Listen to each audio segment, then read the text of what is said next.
আসসালামু আলাইকুম সবাইকে, কেমন আছো সবাই? আশা করছি সবাই খুব ভালো আছো। আলহামদুলিল্লাহ আমি খুব ভালো আছি, মরে যাইনি, এগেন বেঁচে আছি। তো অনেক দিন ধরে আমার ব্লগটা না টাইমলি আপলোড করা হচ্ছে না, যেহেতু রোজার সময় প্রচুর কাজ থাকে, রোজায় থাকা হয়, দেন পড়াশোনার চাপ থাকে, পারিবারিক একটা চাপ থাকে, ব্যবসার মধ্যে যেহেতু ইনভলভ হয়ে পড়েছি কাজের মধ্যে, তো সেটার একটা চাপ থাকে। তো রেগুলার ভিডিও দেওয়ার চেষ্টা করব, অনেকগুলো ভিডিও জমে আছে বাট দেওয়া হচ্ছে না। তো আজকে একটা ছোট্ট একটা ব্লগ তোমাদের সাথে শেয়ার করছি, একটা মিনি ব্লগ টাইপের। তো সকাল সকাল উঠেই আমি বাড়ির সমস্ত রকম আমার যা কাজগুলো, আমার ভাগে যে কাজগুলো পড়ে সেগুলো সব করার পরে আমি যে এখানে রান্না করি আর কি, এখানে আমাদের সব রান্না এখানে হয়। তো ভাবলাম জায়গাটা একটু পরিষ্কার করা দরকার, কারণ সামনে ঈদ আসছে, আর জায়গাটা গ্যাসের সাইডটা না অনেকদিন নোংরা হয়েছিল। তো ভালো করে গ্যাসটা ভাবলাম পরিষ্কার করি। তো আমি ঝাড় দিয়ে মুছে নেওয়ার পরে একটা একড়া বা কাপড় নিয়ে খুব ভালো করে এটাকে মুছে নিয়েছি, যেহেতু গ্যাসের দ্বারা না প্রচুর নোংরা হয়। তো এরপরে আমি গোসল করতে যাব, গোসল করার পরে কিন্তু রেডি হয়ে যাব। তো দেখতে পাচ্ছি গোসল করার পরে কিন্তু রেডি হয়ে গেছি। আর আজকে যাবো আমি আমার কলেজে। তো চলো, তো তোমাদের সবাইকে নিয়ে যাই আমার কলেজে। তো নিজেকে একটু দেখে নিলাম ভালো করে, তারপর চলে আসলাম সোজা কলেজে। আর টুপিটা এখন অবশ্যই পরতে হবে, কারণ ভীষণ পরিমাণে ধুলো উঠছে রাস্তায়।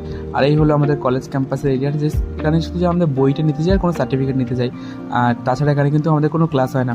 তারপরে চলে গেলাম একটু মোড়ের একটা কী বলে ওটাকে, সুপার মার্কেট না কী বলে, স্মার্ট পয়েন্টে গেলাম। সেখানে কিছু জিনিসপত্র দেখলাম, আর মোটামুটি দেখলাম জিনিসপত্রের প্রচুর দাম।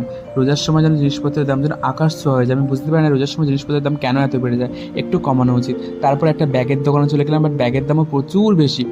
আমি জাস্ট দেখলাম, কিনলাম, কিন্তু তেমন কিছুই না, কারণ প্রচুর দাম। তো আমার গোলু বেবির জন্য একটা জুতো দেখছিলাম, তো ওর পায়ে না এই জুতোগুলো হয় না, একটু বেল দেওয়া কিংবা এরকম ঘেরা, এই ধরনের ঘেরা জুতোগুলো না ওর পায়ে খুব ভালো লাগে। তো দেখলাম এই ধরনের জুতো ওর প্রচুর আছে, কারণ ওকে কিনে দিয়েছি। তো এগুলো আর নিলাম না, জাস্ট দেখলাম। তারপর দেখলাম আমার জন্য কোনো জুতো পছন্দ হয়, কিন্তু এক সেট নিলাম জুতো, যেটা আমি তোমাদের ঈদের দিনে ব্লগে তোমাদের দেখাবো। নর্মাল একটা স্যান্ডেল, চটি টাইপের নিলাম বাড়িতে পরার জন্য। আর এক্সপেন্সিভ কোনো কিছু নেওয়ার চেষ্টা করলাম না, যেহেতু টাকা পয়সা আমার কাছে নেই। তারপর একটু রেস্ট নিয়ে নিলাম এক জায়গায় বসে, কারণ প্রচুর গরম লাগছিল। আর তারপরে দেখলাম টাউন হলে একটা শো মতো হচ্ছে, একটা এক্সিবিশন টাইপের হচ্ছে। বাট ট্রাস্ট মি, এখানে জিনিসপত্রের প্রচুর দাম, এখানে হ্যান্ডমেড জিনিসের। আর সব কটা স্টলে মহিলারাই আছেন, আর প্রচুর দাম জিনিসপত্র। আমি যেন দেখছি নর্মাল দোকানের থেকে এইসব দোকানে যেন দামটা একটু বেশি আসছে।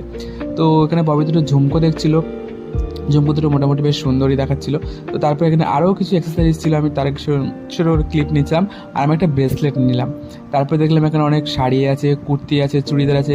দামগুলো কিন্তু অনেকটাই বেশি। তোমরা স্টলগুলো দেখতে পাবে, লোকজন কিন্তু একদমই নেই, কারণ দামটা অত্যাধিক আমার মনে হচ্ছে নর্মাল থেকে একটু বেশি। তারপর চলে গেলাম একটা শপিং মলে গিয়ে আমি নিজের একটা ছোট্ট একটা ক্লিপ নিলাম। তো আজকের ব্লগটা তোমাদের কেমন লেগেছে আমাকে কিন্তু অবশ্যই জানিও। আর তোমাদের সাথে দেখা হচ্ছে পরের ব্লগে। তো সবাই ভালো থাকো, টাটা সবাইকে।